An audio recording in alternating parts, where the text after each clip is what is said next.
कश्मीर में हिंदुओं पर हुए आतंकी हमले ने पूरी दुनिया को हिलाकर रख दिया है। इस हमले में 27 लोगों की मौत हो गई है। पाकिस्तानी आतंकियों ने बच्चे के सामने पिता को मार दिया और पत्नी के सामने पति को मार दिया। यह हमला ठीक वैसा ही था जैसे 7 अक्टूबर 2023 को हमास ने इजरायली यहूदियों पर किया था। लेकिन आप ये जानकर हैरान हो जाएंगे कि इजराइल के यहूदी तो हमास के खिलाफ एकजुट हो गए, लेकिन भारत के कई लिबरल और वामपंथी हिंदू अभी भी अमन की आशा वाला गाना गा रहे हैं।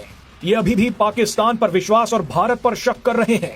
आप सोशल मीडिया खोलकर देखिए कि कितने बड़े बड़े लोग कितनी घटिया घटिया बातें कर रहे हैं। बहरहाल, हिंदुओं पर हुए आतंकी हमले के बाद पीएम मोदी ने अपना सऊदी दौरा बीच में ही रद्द कर दिया। सऊदी अरब से लौटते हुए पीएम मोदी ने कुछ ऐसा किया जिसने पाकिस्तान में बवाल मचा दिया है। बवाल भी ऐसा कि पाकिस्तान ने पीओके के कई गांव खाली करवा लिए हैं। पीओके में रहने वाले लोगों को पीछे खींच लिया गया है। पाकिस्तान ने अब खुद ही बोलना शुरू कर दिया है कि हम भारत के हमले का पलटवार करेंगे। पाकिस्तान ने अपनी सेना और वायुसेना को हाई अलर्ट पर रख दिया है। आपको बता दें कि पाकिस्तान का ये डर बेबुनियाद नहीं है। दरअसल पीएम मोदी ने सऊदी अरब से लौटते वक्त पाकिस्तान को एक खतरनाक संदेश दिया है जिसने हलचल पैदा कर दी है। पीएम मोदी जब सऊदी अरब से भारत वापस लौट रहे थे तब उनका विमान उस रूट से वापस नहीं आया जिस रूट से वो विमान सऊदी अरब गया था। दरअसल जब पीएम मोदी सऊदी अरब गए थे उस वक्त उन्होंने पाकिस्तान के एयर स्पेस का सहारा लिया था। पीएम मोदी पाकिस्तान के ऊपर से ही सऊदी अरब पहुंचे थे। लेकिन कश्मीर में हुए हमले के बाद जब पीएम मोदी सऊदी अरब से भारत वापस लौट रहे थे तब पीएम मोदी के विमान ने पाकिस्तान के एयर स्पेस में उड़ान नहीं भरी।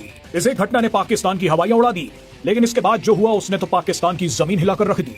पाकिस्तान को असली झटका तब लगा जब रूस और अमेरिका समेत दुनिया के कई देश भारत के साथ आकर खड़े हो गए।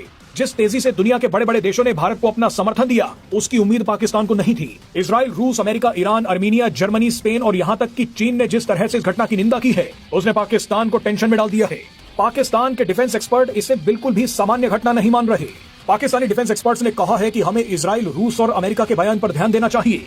इजराइल ने कहा है कि हम भारतीय सुरक्षा बलों को हर संभव मदद देने के लिए तैयार हैं। डोनाल्ड ट्रंप ने पीएम मोदी से बात करके कहा है कि अमेरिका भारत के साथ खड़ा है। सूत्रों के मुताबिक अमेरिका भारत के साथ कुछ सीक्रेट इंटेलिजेंस शेयर करने को भी तैयार हो गया है। रूस ने भी कहा है कि हम हमेशा भारत के साथ खड़े रहेंगे। पाकिस्तानी एक्सपर्ट्स ने कहा है कि इन बयानों को सुनकर लगता है कि भारत एक बड़े ऑपरेशन की तैयारी में है। इन एक्सपर्ट्स के मुताबिक ये बयान सिक्के का सिर्फ एक पहलू है, असली कहानी सिक्के के दूसरी तरफ है।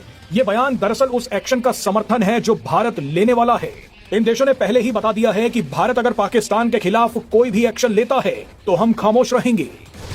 मैं मंजुनाथ, शिमोगा, कर्नाटक से। हमारा कश्मीर का दूसरा दिन है। मोहम्मद रफीक जी। जम्मू कश्मीर के पहलगांव में निहत्थे पर्यटकों पर लगातार गोली चलाने वाले आतंकवादियों ने भारत की अस्मिता को चुनौती दी है। पाकिस्तान प्रायोजित आतंकवादियों ने क्षेत्र की शांति के लिए खतरा पैदा कर दिया है। हमला करने वाले करीब 10 आतंकियों में से कुछ पाकिस्तानी भी थे।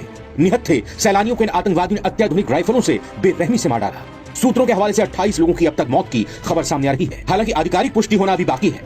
कर्नाटक के शिवमोगा के रहने वाले मंजुनाथ को गोली मारने के बाद एक आतंकवादी ने उनकी पत्नी से कहा, जाओ मोदी को बता देना। मृतक की पत्नी ने आप बीती सुनाते हुए कहा, हमलावर ने मेरे पति की हत्या करने के बाद कहा, जाओ मोदी को बता देना। मंजुनाथ परिवार के साथ छुट्टियां मना रहे थे। उनकी पत्नी पल्लवी ने खौफनाक घटनाक्रम का मंजर बताते हुए पति के शव को तुरंत हवाई मार्ग से लाने की अपील की। मृतक की पत्नी पल्लवी ने यह भी कहा कि आतंकवादी ने नाम पूछने के बाद हिंदू बोला और गोली मार दी। मंजुनाथ अपनी पत्नी पल्लवी और अपने छोटे बेटे के साथ छुट्टियां मनाने पहलगाम गए थे। पल्लवी ने हमले के खौफनाक पलों को याद किया। उन्होंने कहा, हम 3 लोग, मैं, मेरे पति और हमारा बेटा कश्मीर गए थे। हमला दोपहर करीब 1:30 बजे हुआ। मेरी आंखों के सामने मौके पर ही मर गया। ये एक बुरे सपने जैसा था। मंजुनाथ की पत्नी पल्लवी ने कहा कि हमले के तुरंत बाद स्थानीय नागरिक उनकी मदद के लिए आगे आए। 3 स्थानीय लोगों ने मुझे बचाया। हमलावर हिंदुओं को निशाना बना रहे थे। 3 से 4 लोगों ने हम पर हमला किया। मैंने उनसे कहा, मुझे भी मार दो, तुमने मेरे पति को पहले ही मार दिया है। उनमें से एक ने कहा, मैं तुम्हें नहीं मारूंगा, जाओ मोदी को ये बताओ।